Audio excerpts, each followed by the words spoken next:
Park Community School in Havant played host to an official amputee football tournament at the weekend, playing at home with Portsmouth against visitors from Brighton and Hove Albion, Arsenal and national champions Peterborough United.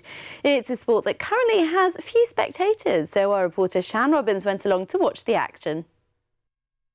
The England Amputee Football Association's aim is to provide all amputees, people with congenital limb deficiencies and persons with restricted use of limbs, with the opportunity to play football.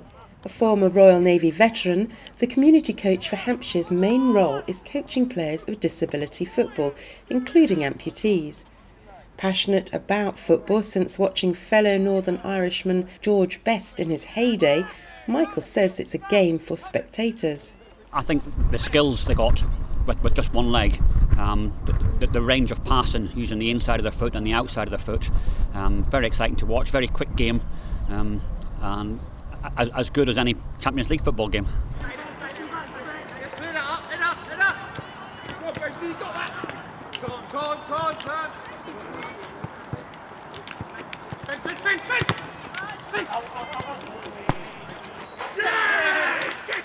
Individual amputee players require slightly different coaching. The main difference is whether they were born amputee or whether they became amputee in a later life.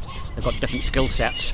Those that were born amputee are normally proficient on both sides of the feet, whereas those who played mainstream football and became amputee normally use just the inside of their feet. I'm a little bit different from some of the other guys, where I was born with one leg shorter than the other.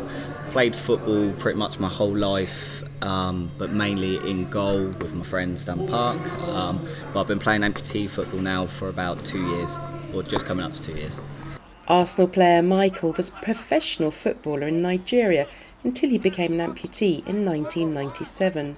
It was the worst time of my life, but I'm a firm believer in God, and I believe that God really helped me to give me the mental strength to really push on, to not believe that it's over. I live in the UK now. I live here now with my family, and we're just playing and hoping that at some point it will become an Olympic sport and a professional sport. That would be brilliant. Do you know if any plans are being made, or is there anything you're doing to try and make that happen? This is what we're doing. We just have to keep playing, keep hoping that people like you support us, put us right there in the face of the world to see what we're doing. And maybe, I know there are plans in trying to get it to become an Olympic sport. Well, we need the media, we need the publications, we need people to support us. People sometimes I tell people that I play amputee football on crutches, and they're like, how? They don't know about it. They need to see it to appreciate it. Then hopefully it will become an Olympic sport someday. When Portsmouth Amputee Football Club started, they only had one player who'd played previously. We're all pretty much on the playing slate, as it were, and all just trying to improve each other, really.